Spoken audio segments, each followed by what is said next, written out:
Hello, thank you so much for joining me.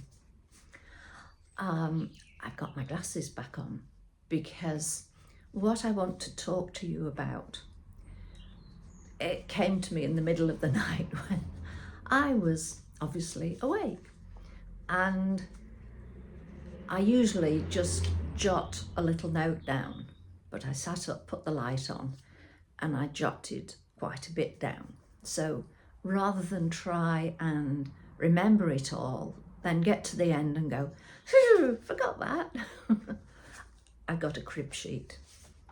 So bear with if I'm looking away from you. And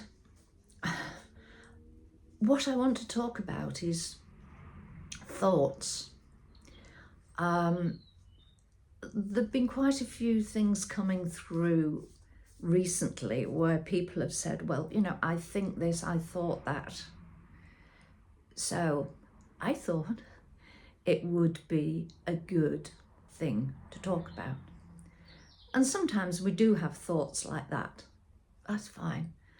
Oh, I thought of that. So it's one of those words that we can use with different scenarios. But when we use it with the meaning of things that come in here, stay in there, and pop out sometimes, that's a different thing. So, thoughts. We have them, the good, the bad, or the downright ugly. And sometimes, as I said, it's just everyday stuff. Oh, right. Just think, mustn't forget that. So they are our personal possession. It's yours to choose, to share. And if you choose to do that, choosing with whom you share your thoughts, because sometimes they can be very personal thoughts. So choosing wisely, that's a secret.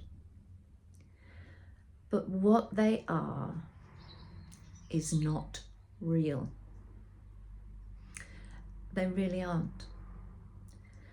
Mine, sometimes I'll think about me, not that I do that very often, and I think I look a right mess. And then other days I think, actually, you don't look too bad today, missus. Actually, maybe occasionally I'm right on the former, especially if I'm out gardening, but that's another story. And the truth is probably somewhere in the middle, that I'm okay. And being okay, that's okay. So it's when we don't accept that the thoughts aren't real that we have a problem. And it's probably in some cases when it becomes a case of my truth. Yeah, I know. So, no, you're wrong. That's the way it is.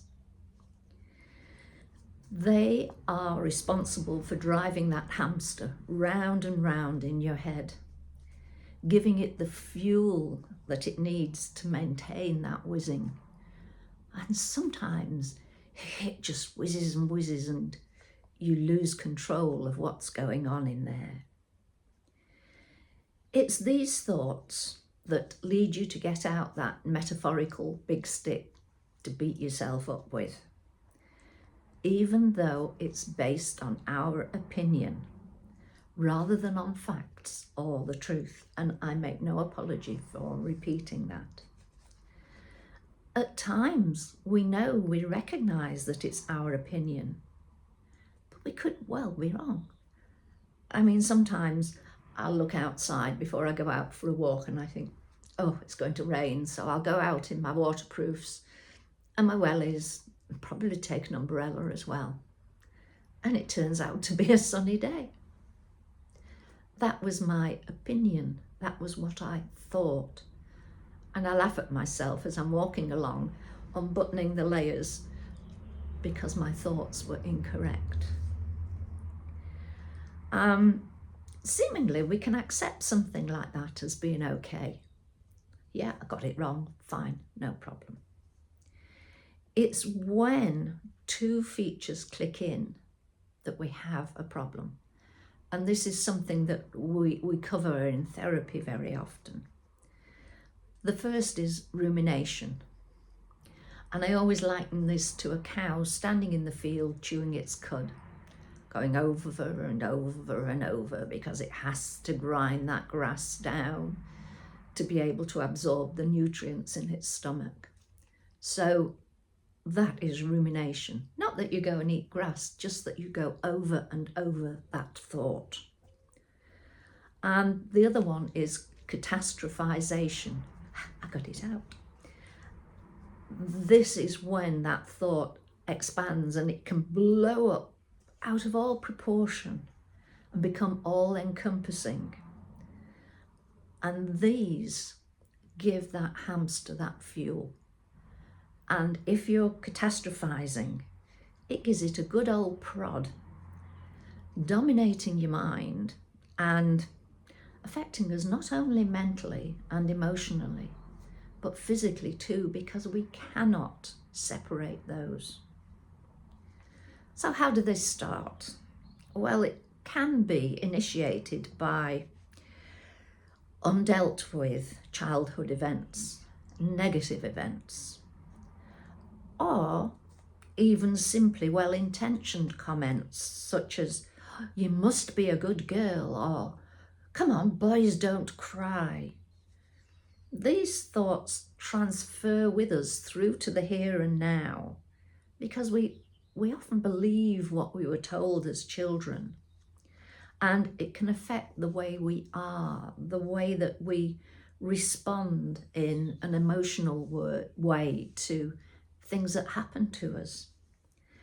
And those emotional responses, they can be stifled by such messages that basically are outdated these days.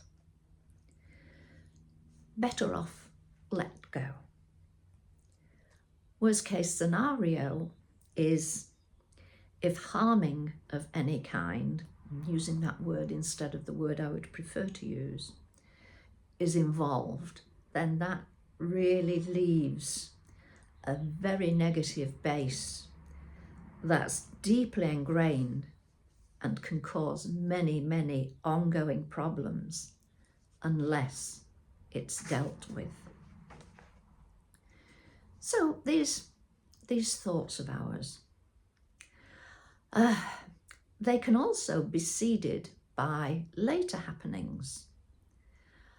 Endless opportunities for that. Especially, and I talked about this a few videos ago, when we tend to only see or hear or feel what we choose to do, what we choose to feel, see and hear. That could be fuel to our fires about ourselves, unless we quickly reject them and move on through and replace them with positive thoughts. For most of us, most of the time, they pass and fade.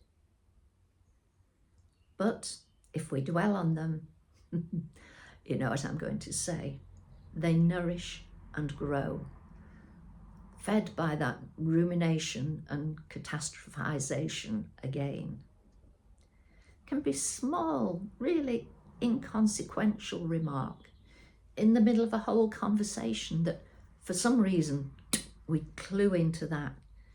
Maybe because it's something that we feel negative about in the first place. Maybe someone says that they think you've put on a bit of weight. Or maybe it's a message that you give to yourself. Maybe if you're trying to squash into a pair of trousers that used to fit okay. And it goes on from that to become, unless you set it aside, either intending to do something about the perceived weight gain, or just, I'm not going to let that take root in here. It can go to, everybody thinks I've put on so much weight.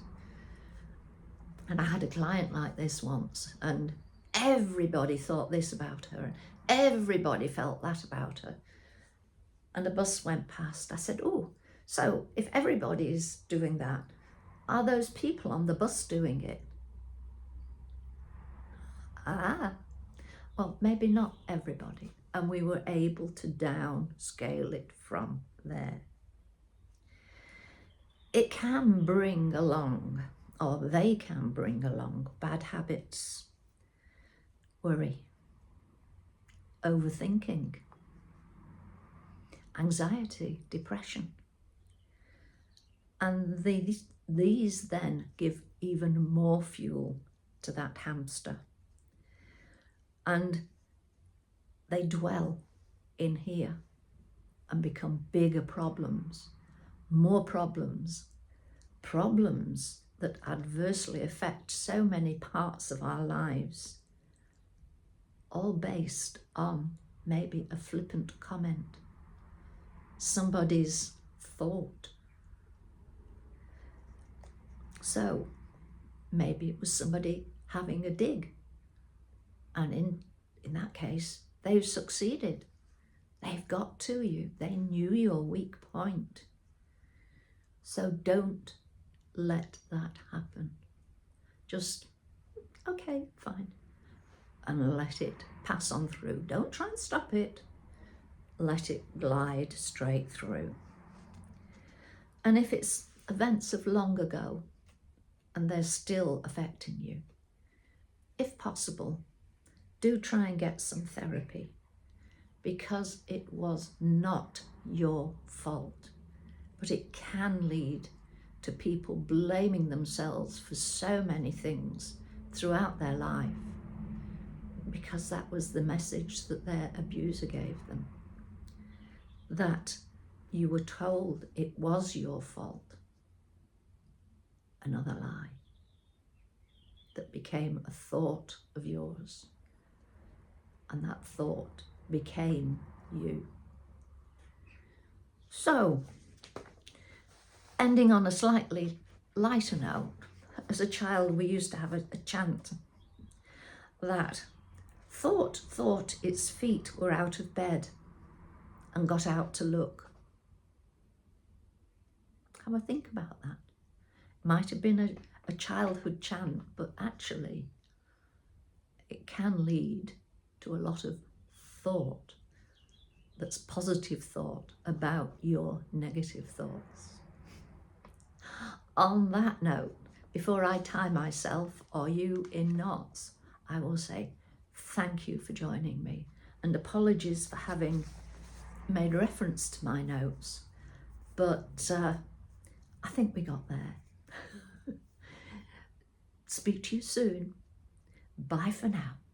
Bye.